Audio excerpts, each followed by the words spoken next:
Thanks for coming to Austin. Thank you, Pastor. Good evening, everybody. What are you doing on church on a Sunday night? Man, I remember we went to church on a Friday night one time. Years ago, we lived in Sykes, Missouri, and we got in the driveway, and we were pulling out. And my neighbor said, hey, where y'all going? I said, we're going to church. Oh, man, somebody died? I said, no, nobody died. Where are you going to church for? I said, well, we're having a seminar. On what? It's a marriage seminar. Oh, man, y'all getting a divorce? I said, no. I said, we're going so we don't get divorced. We're going to learn about marriage. And so he never could understand that. So now I'm going to talk really fast tonight, so hang with me and get you out here at a decent hour. This message saved my life. And we didn't get it on a one-night deal. It's been a process. You know, when you have children, you can't take them back. It's not like something you bought at Walmart and like, hey, can I exchange this? Can I get another one? They're yours forever. They're going to stay with you. And so when I had it, that kind of settled in my soul, like, well, they're going to be here forever. I hope not. I hope they leave when they're 18. You know, and then I thought that for a while, and then Denise said, well, we're going to send them all to college, Joe. So they're all going to go to college. So Denise came on and said, Joe, I don't know what you think, but all of our kids will go to college. I said, sure, babe, whatever you want, it'll be fine. And so she said, well, Joe, they're not going to go to just any college. We're going to send this private university here in town. I said, well, that's not going to happen, babe. That's just stupid. That's a waste of money and time. We don't need a private university. We just need a regular university. No, I've been praying about it, and I think God said they're supposed to go over here. And so we talked a lot about that, and I didn't win ever. And so I thought I got to motivate my kids. So I went, and I've always been kind of creative, so I went and bought 6 giant double pane frames at the like Hobby Lobby. And so you put some in there like a certificate. And so big black frame and a double pane glass. And I put a brass nameplate on the bottom for all my kids. One for Sarah, Jessica, Corey, Tesla, and John. And I hung them on the living room wall, and they covered half the wall. And the kids came home from school that afternoon after I hung them up. We were getting ready to eat dinner, and they went in the living room and said, hey, Dad, what is this? I said, is that a collage? We're going to put pictures in there? I said, no, you're going to hang your college degree in there. And they said, are we all going to college? I said, every one of you. And they said, did God tell you that? I said, no, your mother did. And I said, it's the same thing. And so Jessica, my second daughter, she said, well, what if we don't want to go to college? I said, well, I hadn't thought much about that. I said, I guess if you don't go to college 20 years from now, when you come back to the family reunion, you're going to have to explain to your other 5 siblings and your own 3 kids is why you're the only one with a blank frame. Because everybody else is going to go. And I hate to see you get embarrassed, so you're going to go, if I have to drag you by the hair of your head, you're going to go. And I said, I don't care what you major in. So 2 of my kids took 6.5 years to get a 4-year degree. One took 5.5 years to get a 4-year degree. One took 4.5 years. So it was not easy. You're going to finish. You're going to finish if I have to drag you by the hair of your head. I don't care what you major in. You can major in water bowling and basket weaving, but you're going to learn something. And so all college does, and please don't take this wrong because I'm an educator, all college does is tell you just how much you don't know. That's all you know. What'd you learn in 4 years? No, there's a lot I don't know. There's a lot I don't know. But I did learn something. So what happens, you get arrogant in life and braggadocious. Well, I know something and I know something. No, you don't know nothing. Because there's so much information, if you lived for 1 billion years, you couldn't store all of it. Because God's a big God. He got a lot of ideas. Well, same thing about family. I loved having kids. I wanted a big family on purpose. I did. But I don't want you to go stupid on me. I can't afford for you to go stupid on me. Because we have relatives whose kids went stupid on them. And then I had relatives who would say this all the time. They would say stuff like, well, you never know how they're going to turn out. You just never know. Like it's a lottery ticket or something. I said, well, now, God is not that stupid that he'd give us something that we just didn't know. Like we're just, rolling the dice with it. So, no, there's got to be a way this is going to turn out really, really good.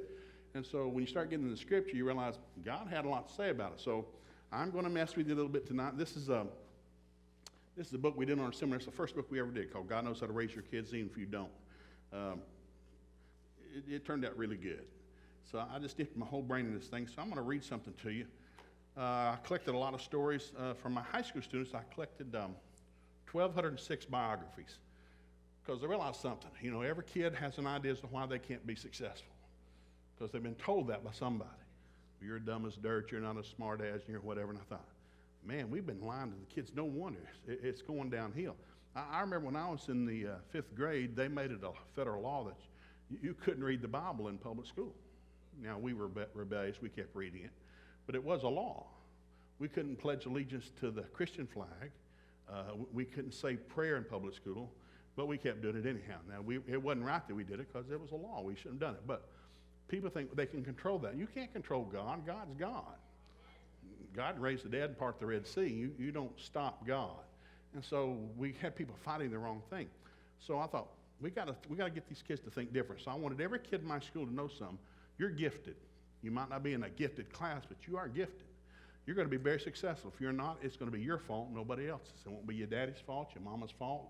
It's not because you couldn't pass algebra. So I collected all these biographies, 1,206, of millionaires and billionaires who never finished school. For example, Thomas Edison was kicked out of school in the 4th grade. His teacher told me he's too stupid to learn anything.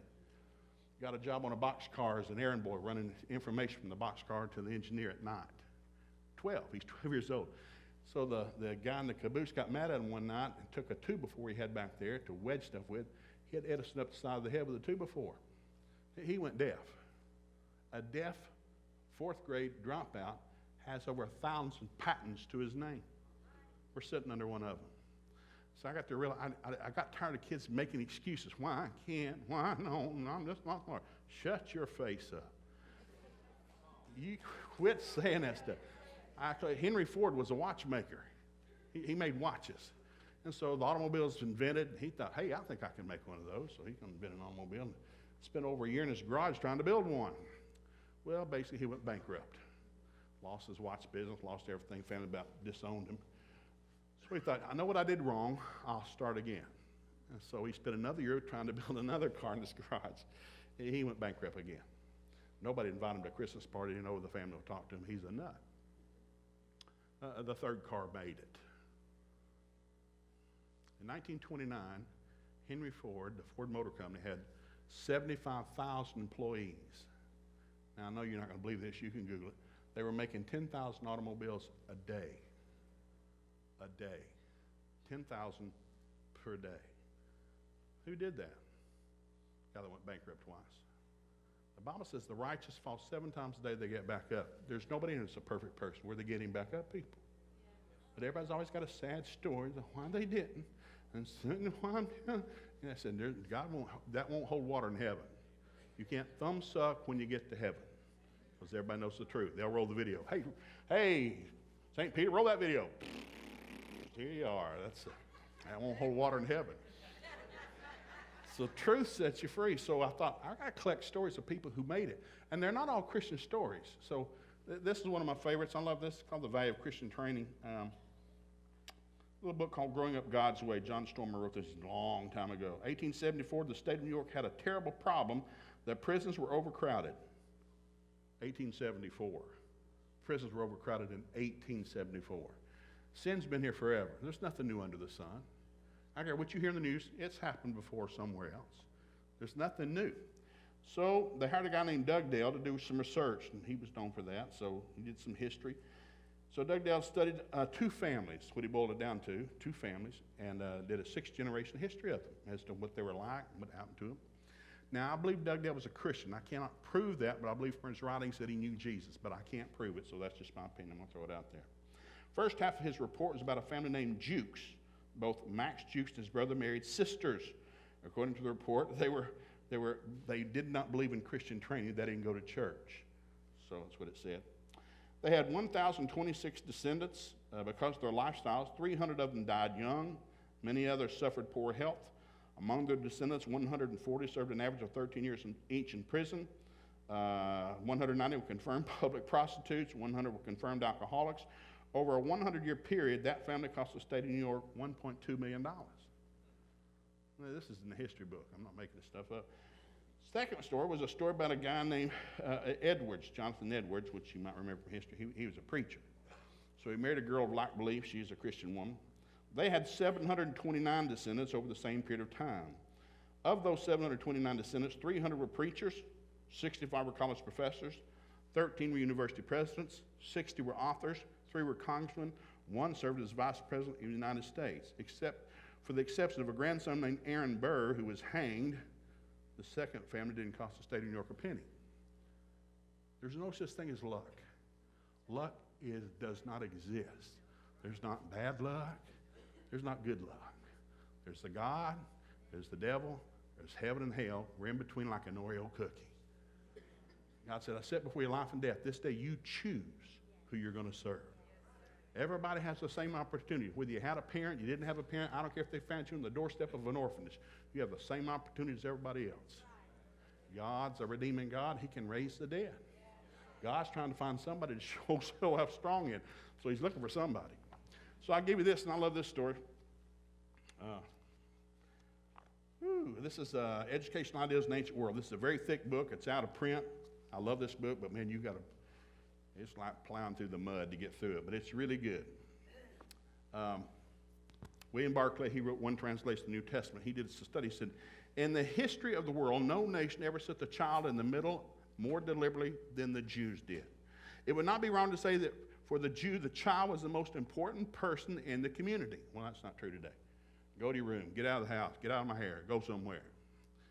That's not the way God intended. God intended us to give a lot of attention to parenting. You don't have, it's not a thing where it's just keep them close, talk to them, ask questions, answer questions. Let them drive you nuts. If they're going to drive you nuts, just go crazy early. I'm just making that up. The Jew is sure that of all people, the child was dearest to God. 1 Chronicles 16:22 says this, touch not my anointed, do my prophets no harm. Touch not my anointed referred to school children. Do my prophets no harm referred to the teachers. God is really big on education. Every nation is one generation away from going stupid. Every family is one generation away from going stupid. Our job as believers was to pass on the faith to the next generation. That's what we do. I don't care what my parents did. I'm going to pass on the faith I got to the next generation. Hopefully they'll run faster than me. And hopefully my grandkids will run faster than them. They'll run faster. We're building something. I'm not God, but I am going to pass on the faith to the next generation. He said, I'll give this. A person cannot inherit his parents' knowledge the same as they inherit their wealth. My mom and dad passed away. They had a will, and I got their stuff. I did not get their knowledge.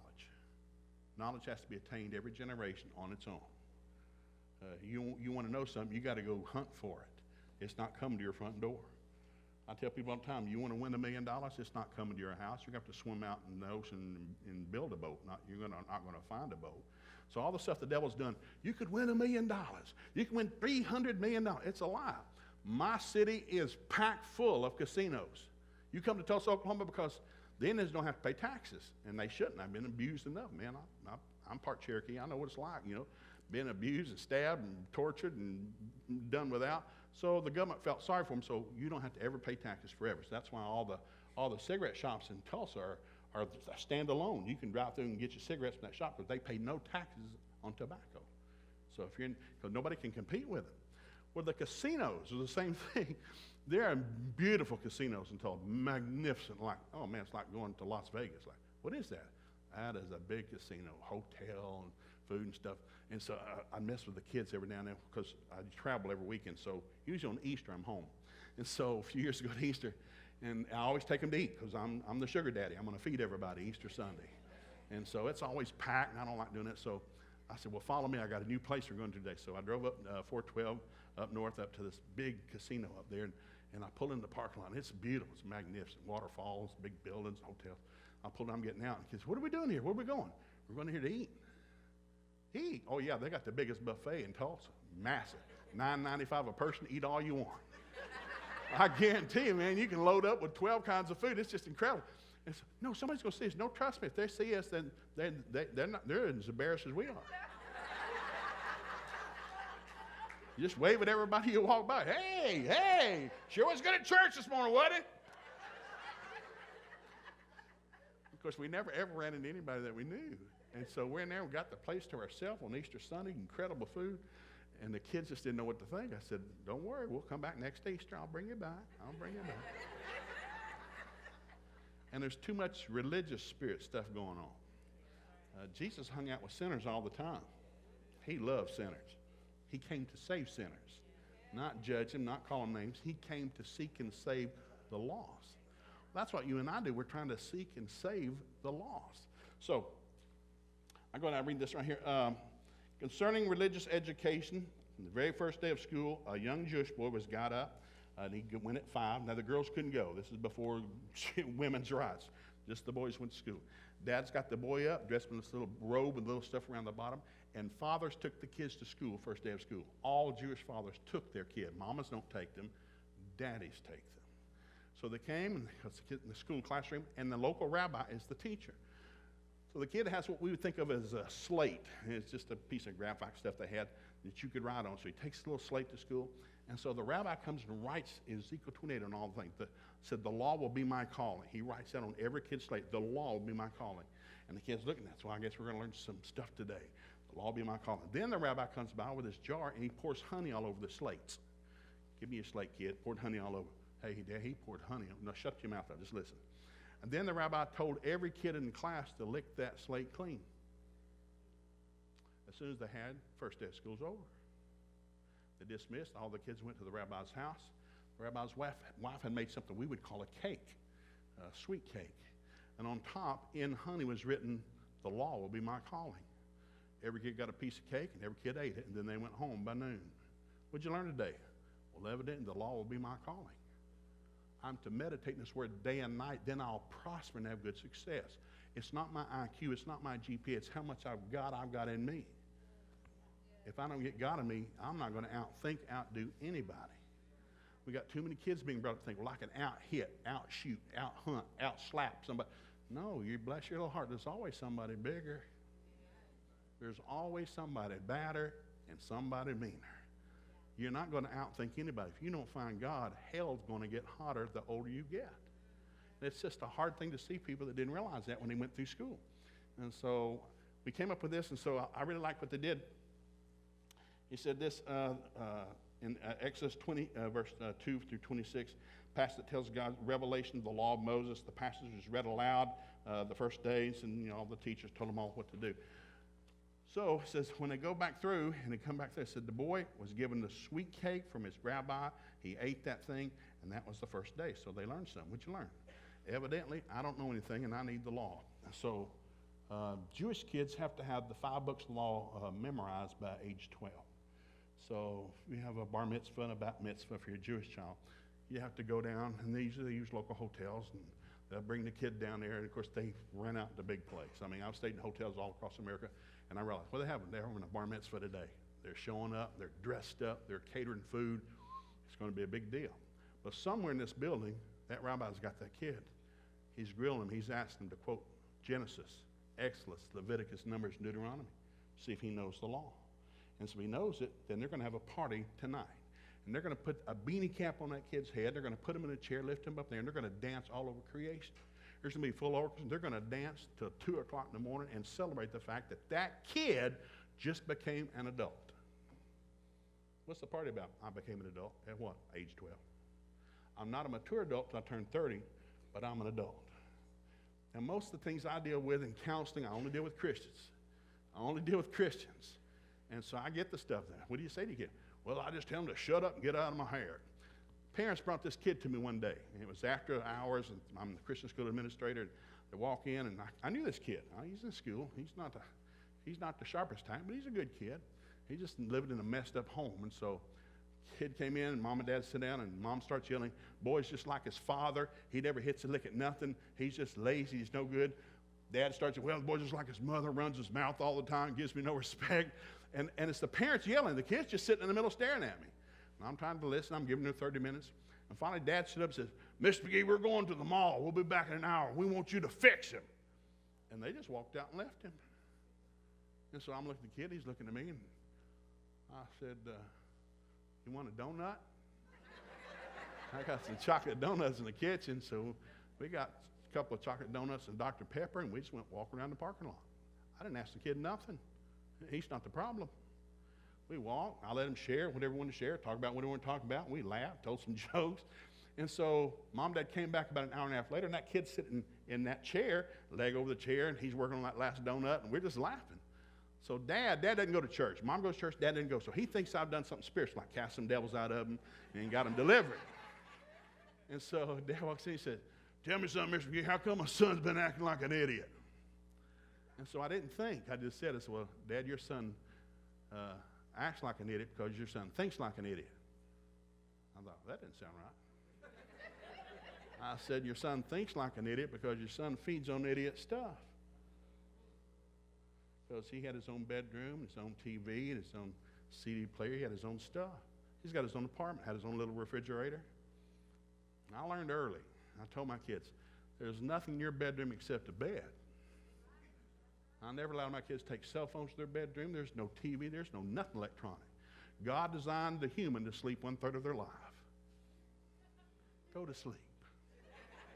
Wake up. Be happy. You're going to be on your cell phone at 2 o'clock in the morning because you run out of good words about 11:30. And everything else you're going to text, whatever, is just sheer stupidity. And by the way, I want to let you know something. O.J. Simpson found out the hard way. Everything you've ever texted on your cell phone ever is permanent record. It's on a computer somewhere. And they can pull it up 10 years ago. Everything you've said on your cell phone is in a computer somewhere. They got computers bigger than Mack trucks, people, and everything we do and say is recorded. Don't think you're not being watched. Well, that shouldn't bother if you're doing what's right. Nobody. The Bible says some men's sins follow them into the next life. Some men's sins are dealt with in this lifetime. Some people think, I got away with it. You ignorant doofus, nobody gets away with nothing. I lived my whole life. They never caught me. Oh, God saw it. They're recording angels, and they wrote it down. So when you get to heaven, they're going to open up the book. Roll the video, Frank. You need to do what's right because it's right to do what's right. It's called righteousness. It's an old word. People that do righteous things get highly rewarded. And so I realized something. I can't spend all my life yelling, man, that's stupid. Don't you ever do that again. I'm going to bust you next time you do it. I never seen anybody so dumb. I realized that's not producing any fruit in my life. And I was good at that. Man, my mouth could run. And so that's what Denise said, but I said, what's wrong with my kids? She said, go look in the mirror. They're just like you. And I realized she's right. I got to change. I got to grow up. I got to do something different. So this is it tonight. This is a long seminar, but I'm going to give it to you in about 30 minutes and get you out of here. So Jesus grew in 4 ways I mentioned this morning, Luke 2:52. Jesus grew in wisdom, stature, favor of God, and favor of man. Now, I'm going to hold this up. I'm not going to read it. You can go to my website and download this for free. There are 4 kinds of kids in Proverbs 1. There's a wise child, simple-minded, foolish, and scornful. These are all the scriptures about a wise child. Wise kids live a long time, are filthy, stinking rich, can scale the city of a mighty and take it captive. Wise people succeed all the time. Who's not succeeding? Ignorant people. God said, my people destroy for lack of knowledge. So you need to know God. You need to know His Word. You need to be successful, whatever you do. I don't care what your GPA is. I don't care if you never went to kindergarten. I don't care. You have a gift. God gave you one. The only reason you're not successful is because you're lazy. You're not using it. The devil's a thief. He's trying to mess with you. So he's not afraid of you. He's afraid of Christ in you, the hope of glory. So you need to get the Word of God in early and slap him between eyeballs, basically speaking. If you're not wise, you're simple-minded. This is so sad. So many kids would come to my office. Teacher get mad. You go and see the principal. They come in. I don't know what's wrong, Mr. McGee. I just keep messing up. Well, it's because you're not wise, son. Now, the teacher would always send them down so I could bust them because it was legal in my state. So every time a kid come to the office, said, well, quit your crying. Shut up. Come on back here in the kitchen. We'll get you some donuts and a Dr. Pepper. Then I had a picture of me when I was in the first grade. Kindergarten hadn't been invented yet. Black and white picture, 32 kids in first grade. Mrs. Morgan was my teacher, and we all had our picture taken outside, all black. All the boys' head, we didn't have hair. They burned all of our head back then. All the girls wore dresses to school. Yeah. Whoa, that was something. And so I said, now, I kept a $5 bill hanging on that picture. So I come back with the donuts, Dr. Pepper, and I'm sitting them down, quit your crying, eat your donut. I said, here, so see that picture? I'm in that picture somewhere. I got that $5 bill. If you can guess who I am in that picture, I'll give you that $5 bill. And people got mad. You're gambling. No, nobody ever won. They couldn't figure out who it was because, you change when you grow up. So I then guessed the $5 bill, and we talked, and I said, now listen, I'm assuming you're in my office because you're not wise. You're just simple-minded, bless your heart. You just didn't know any better. So I'm going to be, God gives a second and third opportunity. So I'm going to be your second witness. Your teacher tried to tell you what to do, and you didn't want to do it. I'm going to remind you what she said. I just need you to go back to class and do what your teacher says, and don't come back. Because if you come back a second time, there are no donuts. There's no Dr. Pepper. There's no guessing at the $5 bill. I'm going to lift you off the floor. I'm going to bust you. Praise God. Very few came back. Some did. They were just, bless their stubborn heart. I'll read some of these. I'm not going to quote chapter and verse. You can download this off my website for free. But these are all scriptures, all over in Psalms and Proverbs. Said, the law makes the simple wise. The entrance of God's word gives the simple light. People that are simple love being simple. Simple people turn away from wisdom. Simple people are void of wisdom. Simple people have a need of wisdom. Simple people are clamorous, but they don't know anything, but they talk all the time. Simple believe everything they hear. You can whisper, hey, have you heard something? No. I said, if somebody whispers something to you, it's not the truth. If somebody says, hey, can you keep a secret? Kids would pull this to school. Hey, Mr. Can you keep a secret? No, I can't. You tell me, I'm going to tell 100 other people before I go home. There is no human that's ever been born that can keep a secret. I've had more kids devastated. They promised they wouldn't tell. I said, well, you're an ignorant doofus. Everybody's going to tell. If you say it, it's going to hit it's like a gasoline lake. It's going to beat you home. Yeah, that's deep, isn't it? Simple-minded people are deceived by good words and fair speeches. That's why a fool can take them captive, because they don't have any wisdom. They're in a real dangerous process. A simple-minded kid's in a danger. He's in a danger place. Why? They believe everything's the truth. Only the Word of God can decipher what's true and what's false. If you know the Word, you realize, that's not true. I know God's Word. That's not true. It'll save you. This is a fool. There's 2 pages of these. Oh, mercy. They are afflicted because of their iniquities. They despise wisdom. They hate knowledge. Even if they're prosperous, their prosperity will destroy them. Shame will be their promotion. They die for want of wisdom. They proclaim foolishness. They mock at sin. Their mouth pours out foolishness. Their mouth feeds on foolishness. They're like a dog that pees their guts out and goes and eats it again. That's gross. It's in the Bible. You don't want a fool for a kid. So I pray twice a day, Father, teach my children to fear you.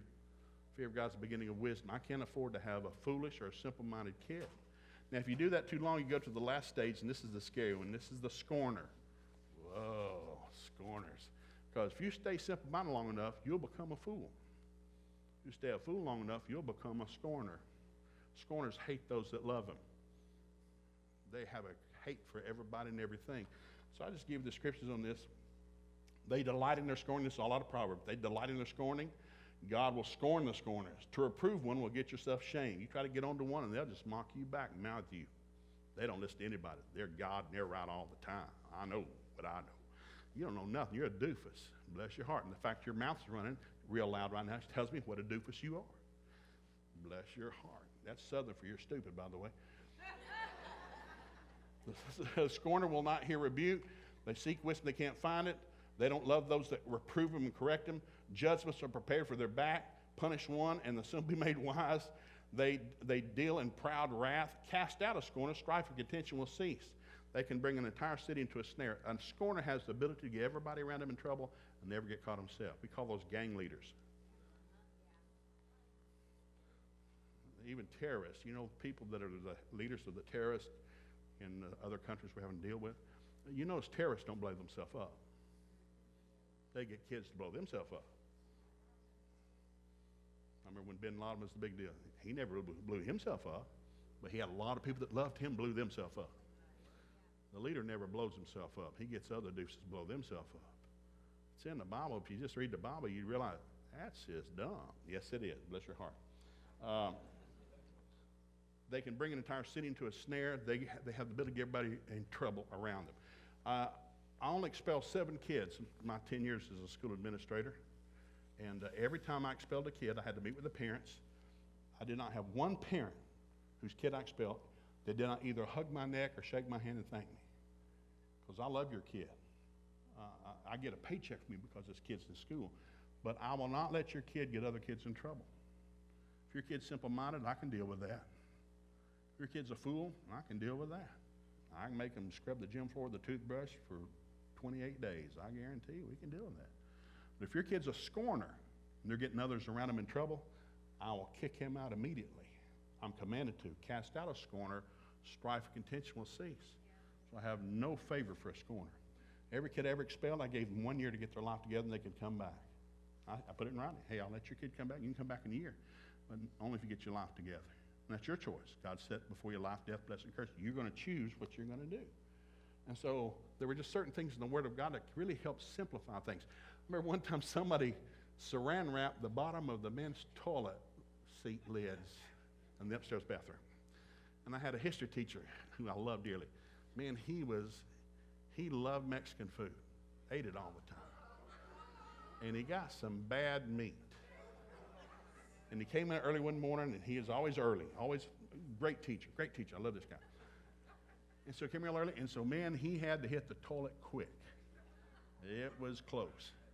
So he sat down on the toilet seat lid. Well, it's covered in saran wrap. You couldn't see anything, and so he flittered all over everything. Himself, his pants, the floor. He had to go home and change clothes, so I had to start class without him. And so I realized, well, now I know the janitors didn't saran wrap that. Girls aren't allowed in the boys' bathroom, so I got a mail somewhere with some saran wrap. So I started calling my teachers, who wasn't in class this morning when it started, and so I got 8 names. And so I brought them all in, and I said, okay, there's 8 of you that were in the wrong place at the wrong time. So I guess you know what happened. Of course, they're snickering. It goes fast, like a gasoline leak when something stupid happened. I said, yeah, I know. I heard. Kind of funny unless you're the guy sitting on the toilet. I said, okay, who's got the saran wrap? Who did it?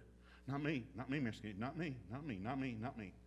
I said, well, now there's 4 of you, or 8 of you in here, and the Bible says 4 people, one out of every 4 people is a fool. And a fool will empty his whole brain on the table. A fool can't keep a secret. No, he's lying. He's going to tell everybody and their dog as soon as he can. So I got a potential, at least 2 of you going to empty your brain in here today. So you're going to stand here in front of my desk all day. All day. You eat lunch standing. You're not going anywhere. And so if I don't get an answer out of you, you're going to be expelled for 3 days and get zeros in all your work. Well, I didn't do nothing. Shut your face up. No, one of you's guilty, and you know who it is. So we're just going to, so they hung tough for about 2.5 hours.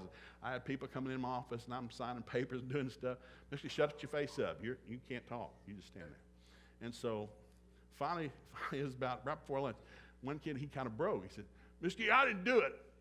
You better, one of the kids turned to him. You better shut up. Not my fault. You did it. And they're starting to accuse one another. So 2 of them fessed up. It was him. He's been bragging about it. I said, really? I said, okay, we'll just stand here a minute. So I went and got the janitor, went to his locker, got the lock open, and sure enough, there's this saran wrap. And so I called his mother and said, hey, Mom, hey, is this Miss McGee? The school principal said, hey, Mom, you missed any saran wrap in your kitchen? Man, I've been looking all morning for that. I had a brand new box. I said, well, we have it here at school. And I said, I need you to come get it if you could and bring Junior home with you because he's going home for 3 days because he saran wrapped the bottom of the toilet seat lid. He's so creative. But he'll get no grade for it. Matter of fact, he gets zeros for the 3 days he's going to miss. And I've seen so many parents believe the best in their kids, and you should, but don't be a doofus. Your kids still have a sin nature. They're going to mess up, they get half a chance, and they're going to lie about it and brag about it. And your sin will find you out. I'm going to say again, I said it this morning, say it tonight. I don't have to chase my kids. I don't have to follow them around. I don't have to get your text messages. If you do stupid, it will show up. It's going. I had a cell phone bill came in, and I got the big package, because we got a big family. Well, man, it was like it's huge, $900-something. So that is insane. That's not my bill. That's crazy. No, it is. You went over. There's no way.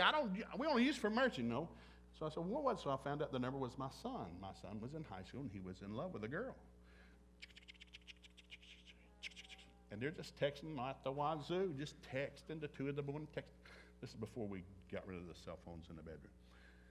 So I ordered all of them. You can order hard copies of it, and so it took about a month, but they came in the mail. And there's this big stack of papers, so I got it, opened it up. So I just read the first one, and I couldn't read anymore. Nope, I don't need to read anymore. I love my son. I don't want to kill him, so I'm not reading anymore. So John came home from school, and I said, hey, son, have a seat. said, we're going to have to make some new rules about cell phones. Said, I have here the last month's worth of cell phone bills, but I had them print out all the cell phone messages because your phone company can do that. So everything you've texted and received as text is printed out right here. He got real quiet. He's just looking. I'm assuming that probably some of this isn't worth reading, because I realize the human runs out of good stuff to say somewhere around 10:30, 11 o'clock. So everything you were texting about 2 o'clock in the morning is really stupid, but it's permanent record. So I need you to understand something. I'm not going to read anything else at the top page, because that's enough for me to keep you alive. But I need you to know something, that if I can get a copy of this, her daddy can get a copy of it. Would you like her daddy to read this? I said, don't ever text nothing except help and 911. Because everything else is permanent record. I don't want to scare anybody. You can repent quick when you used to do it and you see. But I'm just telling you something. You can check your kids. So we had to change some rules of the house, so we gutted everything in the bedroom, so there's nothing in the bedroom except a bed and a closet and a dresser, and that's it. So I tell the kids, go to bed, get up, come downstairs. I got a big screen movie theater in my house. You've got all kinds of videos, and I own them. And every video I have ends good. I don't watch anything that ends bad. My daughter was a senior in college at ORU, and she's bringing some kids home that couldn't go home for Christmas. So we're going to bring the house, keep a few days, and have a hayride and cook out. We're going to give them a place to stay and just kind of give them some kind of Christmas. So we're renting some videos back when you could rent videos. You know, it's old. And so I'm sitting at the counter. It's packed. It's the holiday weekend. I said, what are you renting? So we're renting some funny stuff. I like funny stuff and old history stuff. And if it's not in black and white, it's probably not any good. And that, really, I'm telling the truth. And so my daughter said, well, Dad, I'm renting the Titanic. Titanic just come out. Now, we have a VCR that screens out all the cuss words and the sex. I said, and so I'm there, and she's just being real honest. She's a senior in college. I said, the Titanic? And she said, yeah. I said, have they changed the end of that movie? She said, what? I said, does that boat still sink at the end of that movie? That's the Titanic. I said, how long is that movie? It's almost 3 hours. And so I'm leaning over. I said, honey, I'd rather go home and shove a toothpick under my fingernail and sit there for 3 hours than to spend $8 and watch that boat sink. My daughter, who's a college grad, she said, well, it's a true story. People burning in hell's a true story. I won't be watching that either. I'll be in heaven eating dinner, saddling my horse, coming back with Jesus. I don't watch stupid. I don't listen to stupid. I had to go to a funeral of a great friend of mine, his daughter. Bad car accident. She's in a great college and doing great, good Christian kid. And so at the funeral, they played one of the stupidest songs I've ever heard. One of her favorite songs about suicide. It was at a Christian funeral with a Christian minister and a Christian kid that had died, and they played a stupid song. You are what you feed on. I learned in sales years ago, if I get you in a 5-minute conversation, I'll mark you. Out of the abundance of the heart, the mouth will speak, and you can't stop it. If it's in you, it's going to come out. And that's why you learn, might want to feed on something good and positive, full of life, and not something full of stupid. Because it's going to come out. You just don't want to do that. So here it is. Here's the seminar. Jesus grew in wisdom. I told you there's 4 kinds of wisdom. Jesus grew in wisdom, stature, favor of God, and favor of man. So that's what we want to do. Now, when I did this years ago, call us having children to stay insane. I'm just going to quote these really fast for you so you can write this down. Proverbs 29:18. Proverbs 29:18, where there's no vision, the people perish. Every kid needs to leave home with a vision, who they are, where they're going. Not I'll be glad when you're out of my house. That won't go good. Because if you kick them out early, they're going to meet some weird friends and move back in. And you want them to stay gone. You think I'm joking? I'm not. I told my kids, I'm going to take care of you, and feed you, fix your crooked teeth, and get you a car, and make sure you get into college and pass your ACT really good, because we started in 9th grade. We took that test 5 times a year because the wealth of the wicked is laid up for the just. We're not going to take it one time. We're not trying to pass. We're trying to make heathens give us money.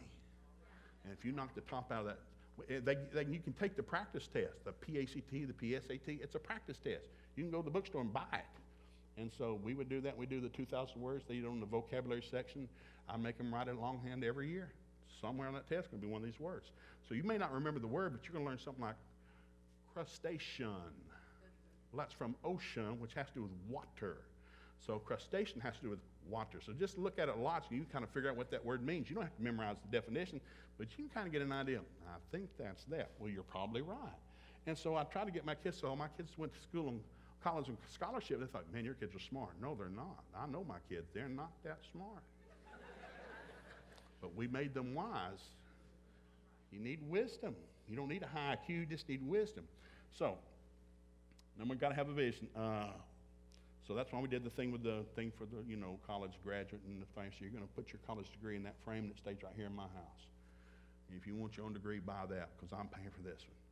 And that belongs to me. So we wanted the kids, when you leave home, I'm looking forward to getting married. I'm going to pay for your wedding. God bless you. God bless America. I could have bought 5 good used pickup trucks for what I paid for 5 weddings. But my wife said, you owe me. And she said, Joe, I'll give you 1 year to pay for this wedding. She told me how much. She said, Joe, it's going to cost this much money for this wedding. You've got a year to get it. For one wedding? Yes. We're going to have 250 people and a sit-down dinner and a meal. We're going to feed them. We're renting out this big building up on the 7th floor, and it's like, it's a wedding. We paid $10. It worked really good for us. No, but we didn't know God like we do now. You're going to do what's righteous. So she gave me a year every time to get the money. And, man, I had to believe God and plead the blood and bind some devils and take extra jobs. Like, Father in heaven. But we got the videos. And people said, you get the video? I'm paying for the video. I pay for the wedding. I'm paying for the stinking video. Every time if I get some low point in my life, I said, put on that wedding video. And it's music and it's, man, all this beautiful background stuff. And we had a professional video guy take pictures of all of it and roll the tape. I paid for that. But the whole idea is if you don't do it for their kids, they'll never do it for their kids. Where are you going to start believing God? When you have enough money? You'll never have enough money. Faith comes before the money does. You need to work on your faith, and that doesn't cost anything. You got a Bible, they're free. The Gideons will give you one.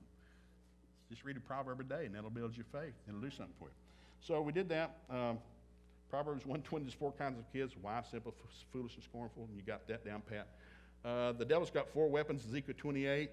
He said, what's loose? What did he say? Well, when he got fired from his job, he didn't lose his gifts. He's full of wisdom and perfect beauty, charged of wealth, and charged of music. So like I said, when Isaiah says the kings of the earth at the judgment will ask God, is that the devil? And God will say, yes. Or where's his horns? His what? Where's his horns? He doesn't have any horns. Well, where's his tail? He doesn't have a tail.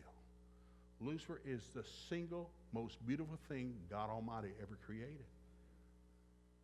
And he still is. He didn't lose his looks. He lost his position. So he uses his gifts God gave him. Instead of serving God with those gifts, he uses those gifts to deceive mankind. So everybody's consumed with their looks. Stand in front of a mirror forever. Like, how's that look? It's going back to dirt anyhow. Forget it. Just go somewhere. Clean up and go somewhere.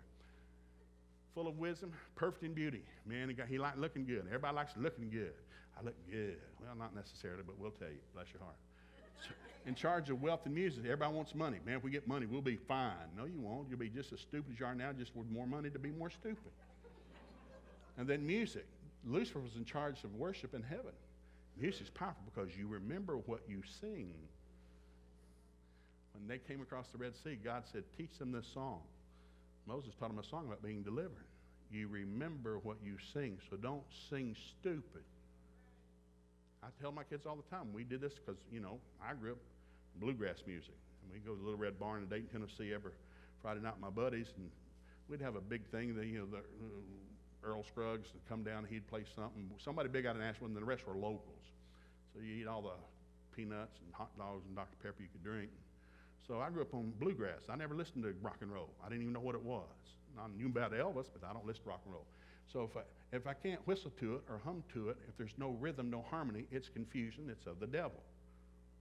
Now that's me. That's just Joe. Don't quote that. So for that, they'd be listening and say, well, I'm sorry, can you turn that down a bit? What are they saying? I said, I'm sorry, I can't whistle to that. And I can whistle to some weird stuff, but can you print the words off for that? And so I do the kids, I say, print the words off for me. And so I print them off and said, do you want some of that? You want 4 or 5 bucket loads of this? You're going to get it. If you keep singing it, it's going to become part of your soul. That's why God told them to sing this. Don't sing that. Think on these things, whatever lovely, honest, just, praiseworthy, a good report. Think on these things. Don't think on those things. They're trying to exalt themselves against the knowledge of God's word. Don't think and feed on stupid. So my kids, I still listen. Every kid that rides with me gets so frustrated. I listen to big band music. Because, I was born in 1951. I like big band music. Harmony and rhythm, dance. Hey, I can whistle to it. And so they know. They'll stretch me. Kids will push me. And Mr. McGee, this is going to push you a little bit. My son-in-laws, because they didn't come up my family. I said, well, son, I can stretch. I can. So I have. There's been a few of them I've listened to. And Lauren, she'll push like, okay, I need to listen to it one more time. Print the words off while I'm listening to it.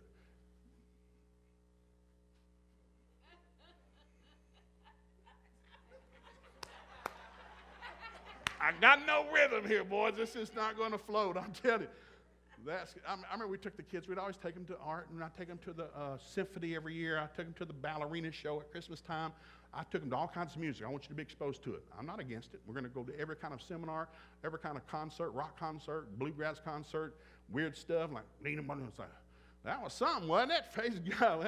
We wasted $84 on that. Praise God. Well, wouldn't you like 4 bucket loads of that? I wonder who the mama was. And anyhow, and so I would expose them, and I'd get my verbiage too. I mean, I'm paying for it. I can say what I want.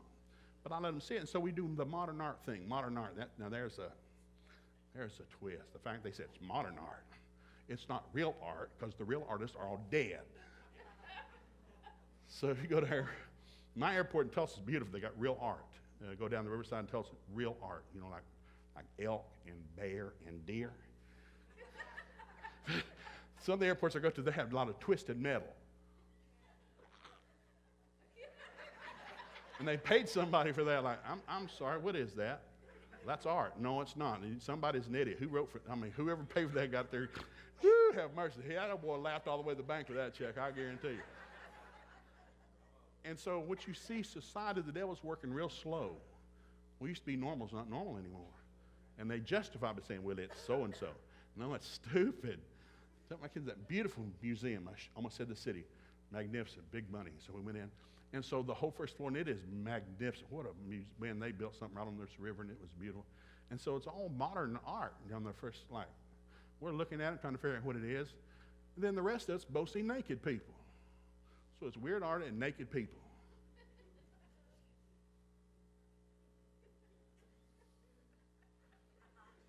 I couldn't get my money back out of the box that I dropped in.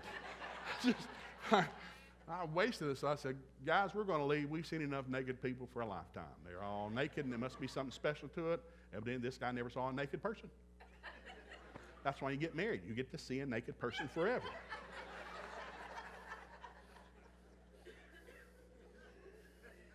Proverbs 5, 6, and 7, you got to read it to yourself because it's real racy. Be satisfied with the breasts of the wife of your youth. That ought to be a bumper sticker.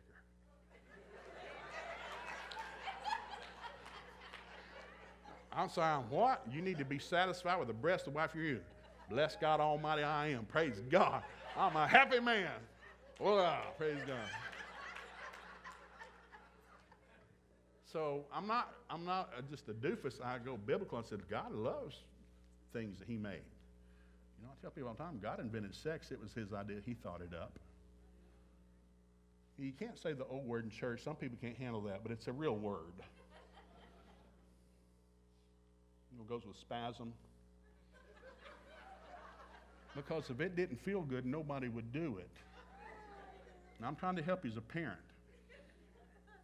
My daddy taught me about sex when I was a junior in high school. We were rotating the tires out in the barn. It was a cold night. He was awful quiet this night. He's got the lantern. And all of a sudden, I thought, he's on it? So I'm finishing the 4th tire. I've rotated all the tires. I'm on the 4th one. I'm cold. I want to go eat dinner. He's holding that lantern. And he leaned in. He said, son, you know what to do? Well, I'm on the 4th tire, so he's not talking about tires. So I said, yes. And I thought, oh, man, he wants to talk about it, and I don't want to talk about it. So I said, yes. And boy, I start twisting the nuts real tight and get him. And so he just sat there for a while, and I'm tightening him up, and I'm about through. He just leaned in and said, well, you better not ever do it then. And that was Sex Ed 101. That's all I ever got from my father. you need to tell your kids the truth. And by the way, don't overreact when they ask you a question. Where did you hear that? I don't do that. They're going to know, hey, say this to mom. She'll go nuts.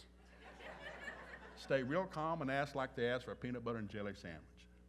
Well, yeah, that's interesting. So, well, this is this and this and this. And most of the time you realize they've heard something at school and they don't even connect it with sex. It's got nothing to do with they heard something weird. If a 5-year-old asks you about sex, give them a 5-year-old answer. If a 10-year-old asks you about sex, give them a 10-year-old answer. If a 15-year-old asks you, give them a 15-year-old. Don't dump the whole load. Well, might as well just get this over with. I'll get it this day. Don't say that. And so we've taught all of our kids, when they hit puberty, we set them all down talking about sex. And so Denise and I are real open, say, hey, guys, when you talk to you about sex, well, you've already taught us. You taught us a lot. So I know, and I had my Bible highlighted, all the sex scriptures. Had one Bible just lined up and said, here, read this. This will entertain you. And they get quiet. Is that in the Bible? Oh, yeah, that's good. God thought it up. It was his idea. I said, but also, if you do it wrong, parts of your anatomy will rot off and fall off on the ground, Proverbs 7. Now, you're laughing, but we're having to create medicines to help fight that because people can't keep their britches zipped up. It's real simple. It was in the book. It was in the book. You try to live outside the book, it's going to cost you. God made everything to be enjoyed and loved, but when you start messing around with it, it's going to cost you, and you don't want to do that. So Jesus grew in wisdom. He did what was right because it's right to do what's right. Well, Jesus grew in stature. Ephesians chapter 6, verse 1 through 4. Children, obey your parents in the Lord, for this is right. Honor your father and mother, which is the first commandment with the promise that it will be well with you. And fathers, and the word there for fathers means mom and dad. And parents, do not provoke your child to wrath, but bring them up in the nurture and admonition of the Lord. And what that means is nurture and admonition. What does that mean? Rules, regulations, rewards, and punishment. If you have more than one person in your house, you need a rule book. If you get 2 people, you're going to disagree. It's going to happen. We're in love. No, you're just ignorant. You don't know it. You're not talking enough. You've been kissing too much. Eventually your lips get raw and you'll start talking, and then you're going to start fighting because they're going to tell you what they really think. Marriage is 2 opposite people. It's a gift from God. They know things you don't know, think things you don't think. That's a gift. That's not a hindrance. And people get divorced every day. I just married the wrong person. I married too late, married too early, married on the rebound. No, you married your gift from God, which is 180 degrees different from you. I said it this morning real quick. When 2 people are just alike, one of you is not needed. That's a bumper sticker in Texas. That's good. I mean, somebody down here's got common sense. You marry your opposite. They know stuff you don't know. They can do stuff you can't do. This is a blessing. But people fight. I won't tell them nothing. I'm not going to share nothing with them. You're in trouble. You're in deep, I guarantee you. And so, Jesus grew in stature. I need rules, regulations. We had 3 rules for a house. No talking back to mom or dad. No fighting with your brothers and sisters. No telling a lie. I've had those rules ever since my first child came out of their mother's womb. I had them on poster board, pinned above every bed in every bedroom.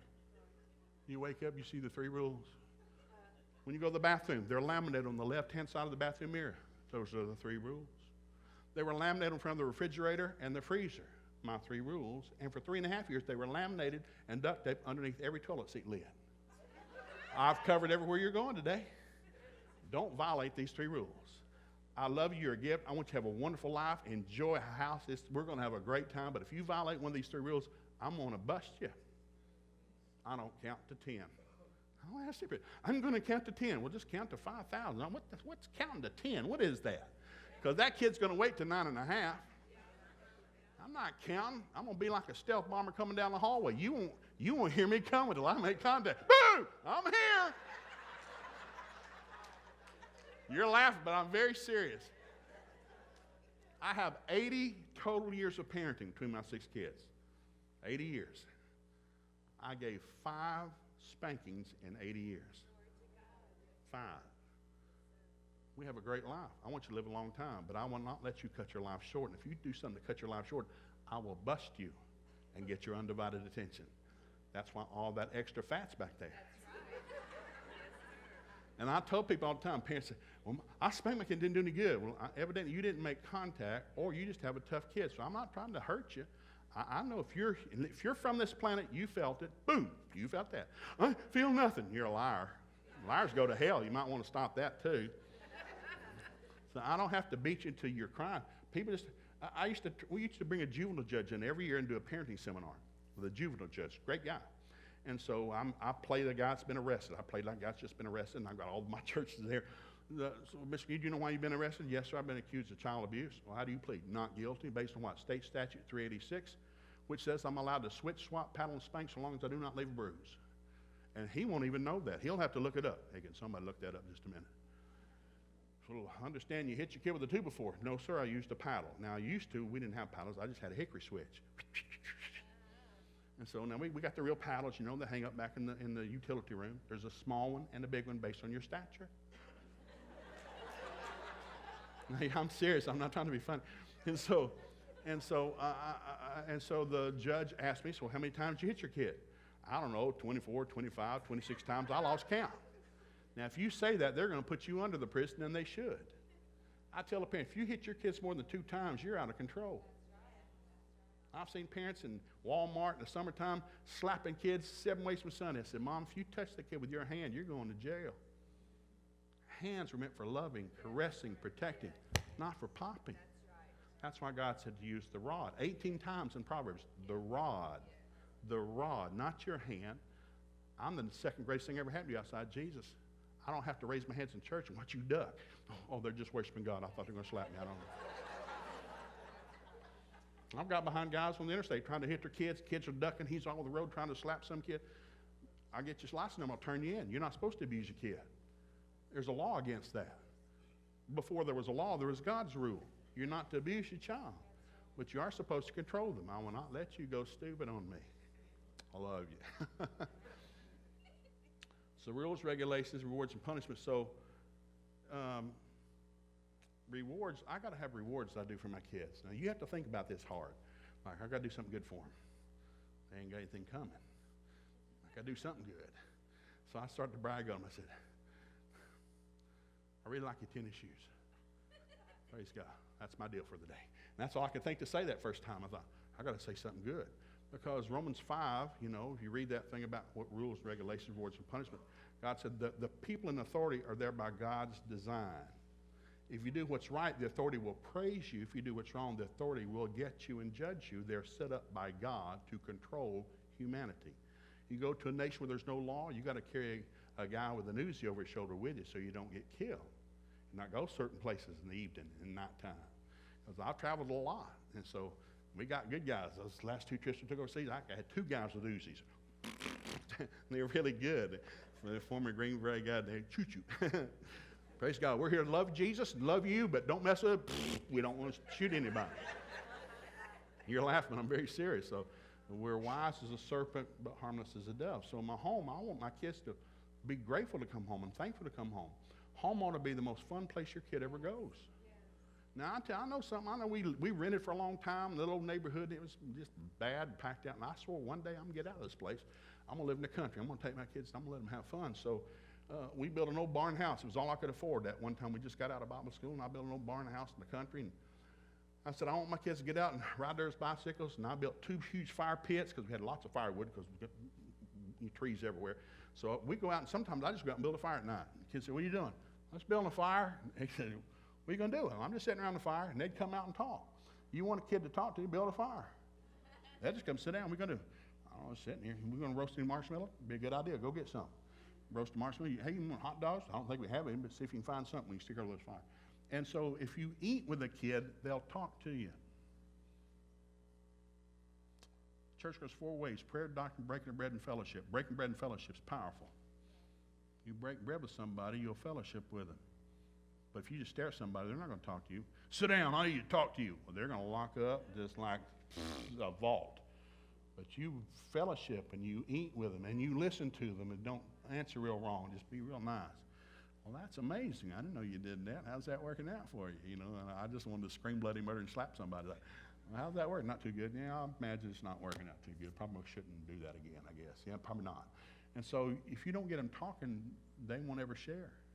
So I got parents that, my kids won't share. That's because you've overreacted and slapped somebody and gone nuts and cussed the blue streak and like, man, don't do that. I'm not talking to mom and dad. I'll talk to my friends. Well, they're just as dumb as they are. That's not going to help. You need an adult in your life to do fellowship. So it says, Jesus grew in wisdom and stature in favor with God. And here's the good one. I'm going to run out of time here, but listen. Every kid's gifted. I was very successful in school because I didn't know anything about education. I don't like it. Now, I believe in it. I do. I believe in education. I'm glad that my brain surgeon went to school and made a really good grade and spent 8 years learning how to open the brain up and fix it. God bless you. I don't want you to cheat your way through medical school. I don't want my accountant to cheat his way through financial school. I need you to do what's right and be good at it. But there's gifts. Everybody's gifted at something. And so I realized kids are struggling because not every kid turns out to be an A student. Only 1 out of 7 kids in America are going to be an A student. Half of those won't be able to get a job. A high score doesn't mean you're a good person. It just means you're real smart in academics. Doesn't mean you're a good worker. Doesn't mean you're honest. Doesn't mean you tell the truth. You just have the ability to make A's. And so that doesn't mean that you're going to be successful. Some of those successful people, and again, you type in the Failures Hall of Fame. If you Google Failures Hall of Fame, it'll shock you how many people became millionaires and billionaires that never had school. Their gift made room for them, like God said. They had a passion for something, they chased it. So I wanted all my kids at school to know, so I did something. I started school on a Wednesday, never start on a Monday. You come out in the summertime, by Friday, everybody's going to be in your office. Teachers are mad, and they want to quit, and they want to slap every kid. So we would start school on a Wednesday, and I never let them go to class, first 3 days of school, Wednesday, Thursday, Friday. They came into a giant auditorium, 9th through 12th grade. I said, good morning. I said, my name's Mr. McGee. I'm the school administrator. Next to God, I'm the second biggest blessing in your life. You have a lot of enemies in your life. I am not one of them. But if you get in trouble, I'm the guy you're going to come see. Please don't come see me uninvited. It will not be good. I realized this morning, he said, most of you do not eat breakfast anymore. Breakfast is a dying art. So I've got a lot of great country women over here. They've cooked a magnificent breakfast. Man, we got everything under the shining sun over there. So I'm going to dismiss everybody to go eat a breakfast because some of you came to school with no food. Some of you had a Twinkie and a Dr. Pepper, which means around 10 a.m., I'll either have to peel you off the ceiling or peel you off the floor. So get some food in your belly. So we dismiss them and they come back. And then I tell stories until lunch. Bible stories, science stories, history stories, just stories. I'm trying to get them to know me. It's not going to be a tell. I want you to get to know me because if you get in trouble, I'm the guy you got to face, and I'm your friend. I'm not your enemy. I don't care what you heard. I'm a good guy. At the end of Wednesday, an hour before we let out for school, 2:30, I gave him a test. I said, okay, we're going to take a test today. Michigan, we can't take a test. We've not been to class yet. You don't need to go to class for this test. You don't need a book for it. What test are we taking? I said, I've got copies of the unemployment test for everybody. 9th through 12th grade. You're taking a copy of the unemployment test. It's an open book test. Just answer. Well, what are we doing this for? I said, well, because if you do not do well in school, you'll eventually have to take this test. I took it twice. Got laid off, lost my job, and I had to go to the unemployment office. I just wanted a job. I don't want to take a test. I remember the guy told me, well, we've got to give you a test. No, I don't need a test. I need a job. I have no job. I need a job. I'll take a job. Any job, a job. We don't know what kind of job to give you. No, I told you, no job, a job. I'm not particular. I just need a job. Well, we just got to give you a test. So they gave me a test. And I remember this guy walked out. This guy was the second greatest thing probably ever happened to me in my young life. He came out and said, well, Mr. McGee, based on the results of your test, we recommend you look for a job in one of these 3 areas. Stay away from everything else. And I thought, what? And so one of the jobs he said I could be good at was an engineer. I couldn't even spell engineer. Are there 2 E's or 1 E in ear? E-A-R, E-E-A-R, E-E-R. I don't even know how you spell it. And so people said, how'd you become an engineer? I got laid off, took an unemployment test, spent 7 years in night school and became an engineer. It's like, oh, I think I can do that. I like that. I like engineering. I love doing that. I love problem solving. And so I gave him that test. On Thursday, more stories, more breakfast. And I gave him a test from the Psychological Testing Corporation out of Fort Worth, Texas. They make academic tests for public schools in America. They're trying to find out if a student's good in math, science, English, history. Don't take a course if you're not good in it. Okay, don't go in there just because your girlfriend's in there, because you're going to flunk. Stay out of that class. And so then on Friday, we had a great test called Discover Your God-Given Gifts by Donna and Katie Fortune, professional educators in California. They live in Jacksonville, Florida. They're retired, but they wrote one of the greatest books that's ever been printed, big, thick book.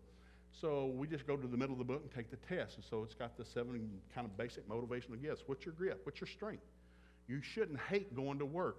If you hate going to work, there's a problem. The Bible says, if you don't work, you don't eat.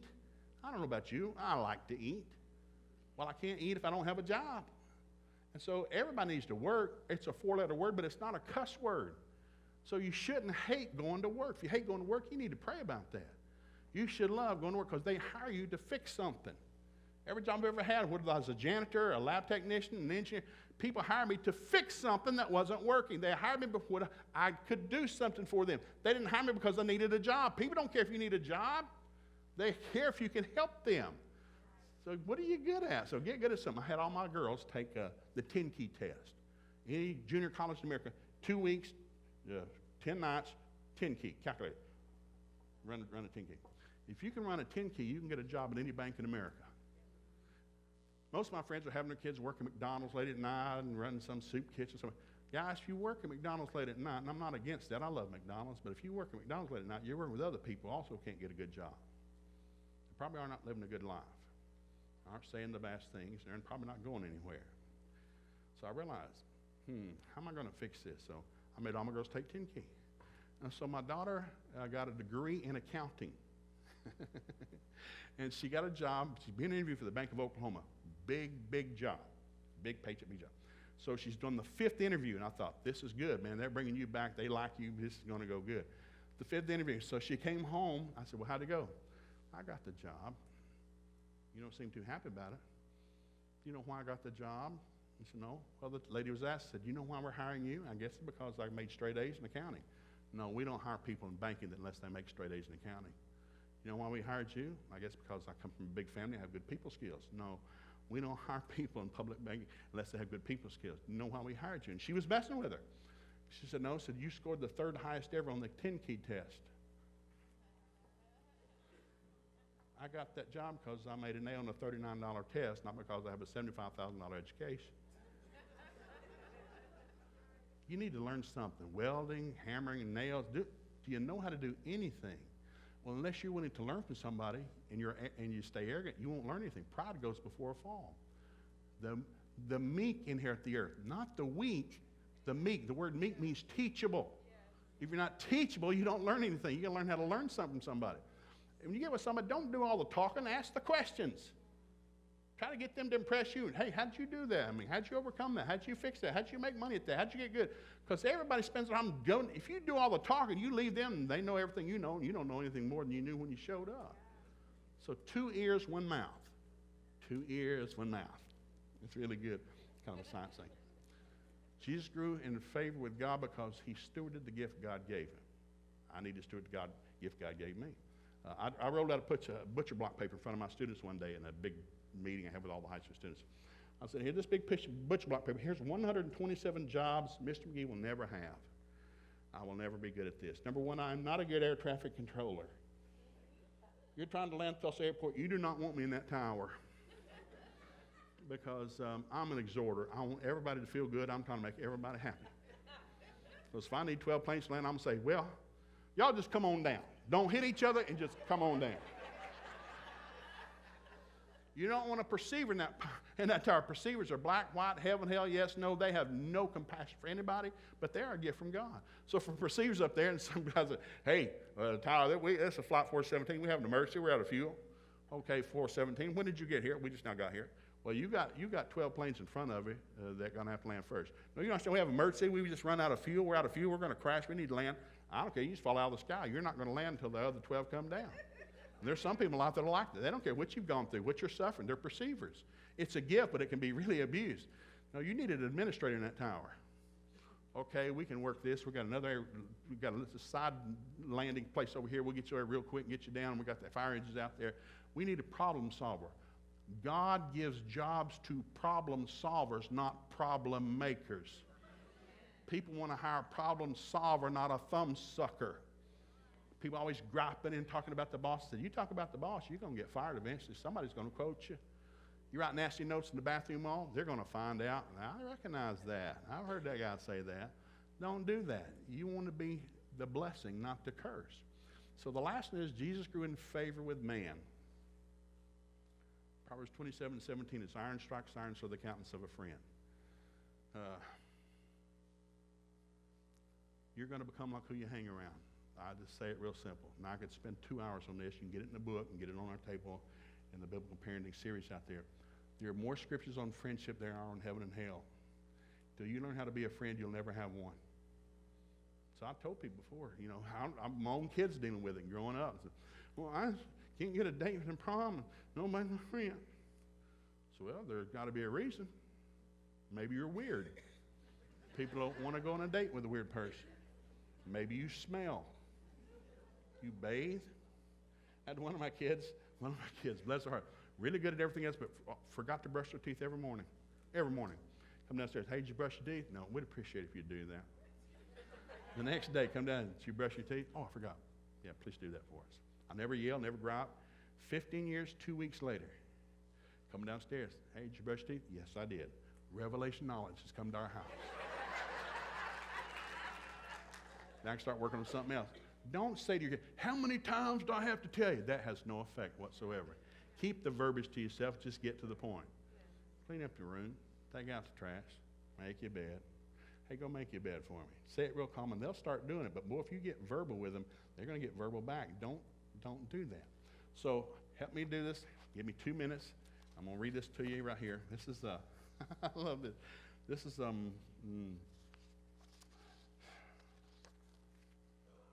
printed these 1,200 something biographies. These are the one-liners. These are the short list. Albert Einstein. You remember him, don't you? Albert Einstein was 4 years old before he could speak. He was 7 before he could read. He never did learn to comb his hair, and he would not wear socks. It worked out. Isaac Newton did poorly in grade school. Beethoven's music teacher said, as a composer, you're absolutely hopeless. We don't remember the teacher's name. Thomas Edison's boy's teacher told him he was too stupid to learn anything. Evidently, that didn't work out either. Walt Disney was fired by a newspaper editor because he had no creative ideas. We don't know his name either. Caruso's music teacher told him, you can't sing, you have no voice at all. Leo Tolstoy flunked out of college. Werner von Braun flunked 9th grade algebra twice. He kept working. Worked out really good.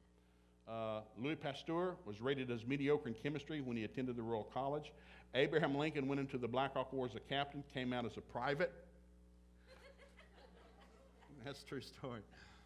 He ran for public office for 31 years and lost 17 elections. They interviewed him one day. Hey, what do you do? I'm a politician. Really? Well, what office do you hold? Well, none yet. Well, how long you been running? 31 years. How many elections lost? 17. Man, that's just stupid. That's a waste of time. He got elected president, saved our country. You don't hit a home run every time you go. If you bat .333, they put you in the Baseball Hall of Fame. You're in the Hall of Fame. What does that mean? You struck out 2/3 of the time. Yeah, you can get in the Hall of Fame by striking out 2/3 of the time. The media's messed our mind like you got to be perfect. There are no perfect people. You're going to fall on your face and get back up, and fall on your face and get back up. The people that make it are the people that get back up, not the people that lay down and feel sorry for themselves. I like this. Robert Frost, been writing poetry for 20 years. He had a job, but he's writing poetry. So he was 39 before he sold his first volume of poetry. They asked, what do you do? Well, I write poems. How many you had published? None. How long have you been doing that? 20 years. That's a dumb you got to get another hobby. Don't do that hobby. He won 4 Pulitzer Prizes. And I could read these all day and all night. I found them. I got tired of kids making thumb-sucking excuses. My daddy left my mom. I can't diagram. I don't care what you can't do. Shut your face up. What can you do? What can you do? Quit talking about what you can't do. What can you do? Paul said, there's one thing I do. You see, to be able to do one thing. I have one thing. God said he's got one thing and you can do. So find the one thing, start getting good at it. And you only get good at it by starting to do it. And falling on your face, well, that didn't work. I'll do something different. Now you learn. I like this. Alexander Graham Bell failed most all of his life, humiliated most all of his life. They got a newspaper that wrote jokes about him, trying to invent something called a telephone. He made it. I collect those stories for one reason. I wanted people to know. I don't care what your excuse is. I just carry 3 pieces of stuff for me. I talked to a bunch of businessmen in Tulsa a week ago, very successful businessmen. And I got invited back to speak to all the mayors of Oklahoma. And so all the mayors are there. So I said, what do you want to talk about? We don't care. Just say something. Well, I guess I can do that. So what does a mayor want to know? Well, number one, he's trying to keep his job, so he's kissing babies and shaking hands. So you finally get elected, then you figure you owe everybody that got you into office now. I got to go not lie, make my promise. And so they're under pressure, so you don't ever do that unless you're called. Like being a minister, nobody wants to be a minister in their right mind. Who in their right mind want to be a preacher? Who in their right mind? That's just the dumbest thing I ever heard of. Unless you're called. Who don't want to be an engineer? Nobody, unless you're called. Who want to be an airline pilot? Nobody, unless you're called. I mean, I'll lay hands on the airplane every time I get on one. I pray for all those guys up there. God bless you and God bless America. First time I had a woman pilot, and I walked in, and she was in the driver's seat. Because I look every time. I lay hands on that plane, I bless it, and I look inside. There's a woman pilot. I went back to my seat, and I fell asleep.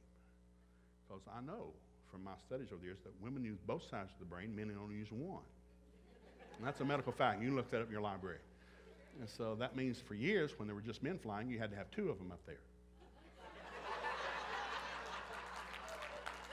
I'm making that up, but it's good, isn't it? Man, that's just good. Ivory Soap was an accident. The guy left the soap machine on too long on the second floor. Flooded back. Man, he thought he was going to get fired. The thing flooded over, and the floor got wet, and he let it simmer down. He thought, well, it's good. I'll go ahead and sell it. And they poured it, and they sold it. 6 weeks later, letter started pouring into Ivory Soap. Procter & Gamble, two brothers whose dad put them in business. Man, what'd you do to the soap? What'd you do to the soap? What's the matter? Well, it floats. You did something to the soap. It floats, because nobody's soap floated. Nobody had a bathtub. People are bathing in the creek and in the pond. You drop your soap, it's gone. Oh, man, where'd the soap go? And so, man, you got a soap that floats. Well, why does it float? Well, it's full of air bubbles. It's only half soap and it's half air. So they doubled the price, half the soap, and they were $1 billion company.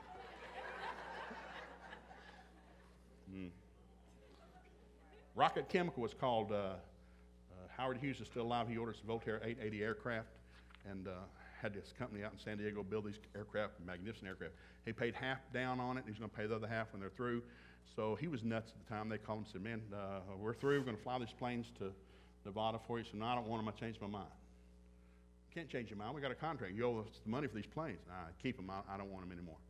Well, they got a problem. They sued him. So they take Howard Hughes, the billionaire, and they sue him. So they're locked up in court where they got all these aircrafts. They don't have a place to store them. Wintertime's coming. The salt air's going to come in. Man, what are we going to do? So they called this company called Rocket Chemical in Houston. They had 3 guys. NASA before NASA was famous. And they're known for making chemicals. Man, we got to have a lubricant so lightweight it'll go into the pores of this aircraft and force that salt water out, and these planes won't rust on us. No problem. Well, they made a batch up and they sent it to him. It didn't work. It's not light enough. You got to be kidding. That's a lot of stuff we ever made. They made a second batch and a 10th batch and a 20th batch. The 40th batch worked. Now, everybody's under pressure, man. There were some nasty letters went back and forth. The 40th batch worked, and they ordered 2 big semi-trailers of that stuff. Well, it worked so good, guys that worked at the airline company got to realize, man, this stuff's good. We can take this stuff home. They started stealing, taking it home. It's good on the door hinges, worked on fish hooks. I mean, if it rusted, put this stuff on it. And so they realized we found something. So when they wrote the invoice, it was a water displacement. So we need a check from you. We'll send the check, send the bill. So the lady sent the bill, and it was a water displacement, 40973-826. I said, no, you got to give it a name. I'm not going to write a check for this stuff. It doesn't have a name. It's a water displacement. It doesn't have a name. Well, give it a name. There is no name. So the lady kept trying to retype it, and so it wouldn't fit on the page. This is back when there's typewriters. And so instead of water displacement 4093, she just shortened it to WD-40. 75% of all homes in America have at least one can. They had a really good Christmas. They're going to have a really good one this year. Every success story is filled with failure. You got to get that in you deep so the devil doesn't mess with you. Oh, I've never been succeeding in anything. Well, try again. Try again. Try again. The hand of the diligent bears rule. Thoughts of the diligent think about plans. The soul of the diligent is made fat. If you fall down, get back up. Some of you have dreams you've had your whole life. Well, I was just a kid and I was stupid. No, it's not. God gives dreams. God gives visions. When God gave a dream to Joseph about all the things bowing down, he said, man, he told his brother, man, everything's going to bow down to me. This is awesome. They sold him into slavery. It took 20 years for that dream to come to pass. He was the second most powerful man in the world. But for 20 years, he worked in a prison as a prisoner. His dream, it was just a dumb dream. He never let it come out of his mouth. 20 years later, he's the second most powerful man in the world. Why? God gave me a vision. God doesn't lie. But the vision doesn't come to pass the next 24 hours. Hold on to the vision God gave you. Start thanking him for it. Write it down somewhere in a book. Read it every day. Meditate on it. Watch God starting to do stuff. You're sitting on greatness, all of you. Now, I'm a real positive person, I am. But I didn't grow up in a positive home. I grew up poor like everybody else. I lived in a log cabin until I was 5. Real log cabin, not the kind you order from Montana. Dirt floor. We had an outhouse out back. Great outhouse. It sit on 2 railroad ties across the creek. It was a 2-seater. I never could figure that out. Why are there 2 holes in this outhouse? Are you supposed to take somebody with you? Or do you sit on one hole and look down the other? I never could figure that. Nobody could answer that. So I realized when you grow up poor, and I hated rich people till I was 17. I hated rich people. Stinking rich people. Stinking rich people. Man, 2-car garage? Who needs a 4-car garage? What kind of heat has a 4-car garage? You know, we would judge everybody. And I was 17 before I realized that a poor person had never hired me. It was a revelation. And I got what Oral Roberts got one time. I realized God ain't poor no more. The only reason I'm poor is because I won't do what God's gifted me to do, and I got real busy trying to find out what I was good at. People say, how'd you get that job as a lab technician? I took a test. I know I'm way over. Please, just 2 minutes. I'm going to walk off. Pastor, come on up here. I'm working on this factory. I'm a factory. I've got a job as a janitor, and I finally started running machines. So if it paid 10 cents more an hour, I'd bid on it. Because I got a lot of hobbies. Work's not one of them. I work for cash. And every time I'd bid on a job, I said, hey, McGee, somebody signed your name up down in the locker room for this job. You don't want to work down there. It's hot. You don't work down there. Foreman, he's mean. You don't work down there. It's nasty. And I found out the cheerleaders from hell were everywhere. Every time you tried to move out of the pack, somebody tried to grab your coattail and pull you back. So I just kept bidding, and all of a sudden I realized there was a job. I said, well, what's this down here? Well, that's the furnace operators. There's 4 of them, a foreman and a janitor. How do you get down there? Well, and so I read the union manual, which evidently nobody read. It said in the union manual you have to promote within the department. Well, there's only 4 people in the department besides the foreman. It's the janitor. So I bid on the janitor's job. Now I'm already up the food chain. I took a 30% cut in pay to become the janitor of the milk cast department. And so someone said, McGee, you got to do something. Somebody signs you up for the little crapper job down there. I said, no, that was me. I signed up. Well, you want to clean toilets all your life? No, I get to go to the dump twice a day and throw those big 8-foot fluorescent bulbs away. That's it. Boom, man, that's incredible. I love doing that. And so I just told them, I wanted it. Foreman got promoted to sales. They promoted one of the operators to foreman. There's an opening. Everybody in the plant bid on that job. It's the highest paying job in the plant. I bid on it. Well, I didn't get it. So I went down to the union shop, and I realized they gave it to another guy. I said, hey, that's my job. And they just laughed. You didn't been there long enough to get that job. No, your manual says you have to promote within the department. I had a copy of the manual, opened it up, and handed it to the union guy. I said, that's my job. He just sat there real quiet. He kept looking at it and read it again. I said, you said you promote, and there's only one other person, and that's me. That's my job. Well, it went into 3 days of meetings and people yelling in a room, and people wrote names on the side of my truck and cut my tires, and I was not a popular person. 3 days later, I got that job. And I realized I'd been on that job about a month, and the guy kept walking down every morning. He'd come down below because we're on this mezzanine, 20,000-pound molten aluminum. We were doing this stuff. And so and he never sweat. So I asked the foreman, this guy comes by every morning. He never sweats. So how come he doesn't sweat? It's a hot plant. And I said, well, he works in the lab. What? He works in the lab. I said, well, it's air conditioned? They have a job that's air conditioned? Yeah, everybody in the lab works in air conditioning. There's an air conditioning job. I said, does he make more money than I do? Yeah, he's a lab technician. I said, how do you get to be a lab technician? You don't know that. You forget that. So I got off at 3 o'clock, walked down to the office. It's a different building than the plant. And by the way, they make moon pies at that plant today. They went out of business after a while. So I walked down to that plant, and I said, how do you become a lab technician? And the lady's very nice. She's the receptionist. Well, you have to take a test. Well, when do you have the test? We have one on Thursday. Well, can I sign up?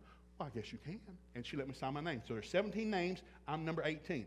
All of them have degrees in metallurgy. I can't even spell metallurgy. Well, I showed up on Thursday, and I've been on the furnace all day. I'm full of sweat. My clothes are white with sweat. I walked in, the guy said, can I help you? I said, I'm here to take the test. He said, I don't think so. Yeah. I said, what's your name, Joe McGee? Well, somebody had typed my name in, so it looked legitimate. Oh, have a seat. So I sit down and said, all these guys have their blazers and the ties on. I'm sitting down. I'm smelly as all get out. So they handed us a 100-question test, 4 options, A, B, C, or D. So I know how to take a test. First, do I know the first one? I don't know that. Second question, I don't know that. Third. So I went to all 100. I don't know. I go back to number 1, A, number 2, B, number 3, C, number 4, D, number 5, A, and A, B, C. And so I'm going through. So I finished in about 25 minutes. It's a 2-hour test. I'm looking at it. So I walked up and I handed it in. People are thinking, my God, he's a genius. He's a genius. And so I had it. So 3 days later, my foreman yells at, hey, McGee, what'd you do? I said, I'm doing nothing. I'm working. They want you in the lab. What'd you do? Oh, I took a test. You weren't supposed to take that test. Get out there and take care of that. So I went down to the lab, and I walked in, and I'd never been in the lab. And I walked in, and it's white. It's like a dream. Air conditioned, stainless steel. They're playing classical music. I don't know what it is, but it's wonderful. It has rhythm and harmony to it. They were playing a game called cribbage. I've heard of cabbage. I didn't know what cribbage was. And so I go in there, and so Mr. Radline, he worked for NASA before NASA was famous. Got a crew cut, smoking a lime green pipe made out of the stuff that made the heat shields out of on the space shuttle. I walked out and said, sit down, Joe. So he's just puffing his pipe. He said, why do you want to be a lab technician? I said, well, sir, I have a lot of hobbies, and work's not one of them. I said, you make more money than we do. Plus, it's air conditioned. And I love that music. I don't know what it is, but I've never heard music like that. And that cribbage looks good. Plus, you guys get your lunch delivered in. We're eating that cream cheese and pineapple out of that machine. That'll stop you up for a month. You won't have a bowel movement for a month on that stuff. I'm not making this up. I told him the truth. And so he kept pounding and said, you know, you weren't supposed to take this test. So nobody told me. You know what you scored? I got a 50-50 chance of getting 50. I guessed at everything. He said, you scored a 9. Now, before God, I felt, I must have rounded it up. That's pretty good. 9, probably 9 out of 10. Man, I did good. So I'm kind of smiling. That's pretty good. He said, no, that's a 9 out of 100, Joe. That's a 9. He said, don't ever gamble. I said, you're not a good guesser. So I said, well, you know, I tried. I said, well, I got a problem. I said, my plant manager's mad because we don't have a good liaison between us and the plant workers. They're all blue collar, we're white collar, and I got to get somebody in between. So you've run everything in this plant, evidently. Do you not like your job? I love my job. Why do you keep moving around? The job I took paid more than the next job I had. It's a union shop. I kept bidding.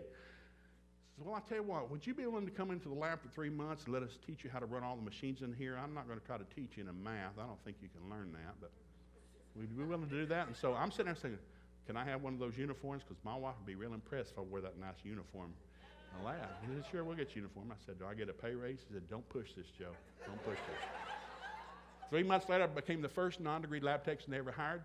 Third day on the job, there's 3 of us in every shift, and I realized one of us is a senior lab technician. I said, why are you a senior lab technician? You make more money than I do? I'm a senior lab technician. Yes, I do. I do everything you do. No, you don't. I can run the quantometer. The what? The quantometer. It's in that private room back there. There's a burn analysis on the aluminum. Tells you how much copper, zinc, manganese is in there. I thought, well, that can't be that hard. I can learn to do that. So I stayed over every shift for an hour because that's when they ran the test. Big copper rod, and you read the numbers. And you just write it down. It's not hard. Just write down what it said. And so senior lab opened up 2 months later. I told Mr. Radline, I want that job. Joe, you can't have that job. You can't run the quantum. There's only 2 in Tennessee, 1 here and 1 at University of Tennessee. No, I can run it. So he took me in for an hour. Long story short, I was the first non-degreed senior lab technician. Had I not been a senior lab technician, I never met Bill Clark, who became Steve Radline's new boss. He came in, had a chemical degree, and he was real sharp. But he was spirit-filled. He's the guy that got me filled with the Holy Ghost. He was the guy that when they shut that plant down, hired me as an engineer in Sykes, Missouri, and sent me back to night school. Had I not been willing to move, there's no such thing as luck. If you're not willing to move, good's not coming. I believe my ship will come in. It ain't, baby. Just swim out there and sit in the water because it's not coming. You got to build a ship. If you're willing to do something, God will bless whatever you set your hand to, not what you stare at. Let's stand up. I'm going to lead you into confession. 3 things. Psalm 34:11 says, teach me to fear you. Teach me to fear you. Psalm 5:12 says, God said, I'll surround you with a shield of divine favor. Proverbs 27:17, as iron strikes iron, shall be countenance of a friend. We prayed this morning. I believe in it tonight for your kids' sake. I don't care how old your kids are. You start saying this and let God do something. So say this after. Say, Heavenly Father, I thank you for your word. Your word is truth. It sets me free. It keeps me free.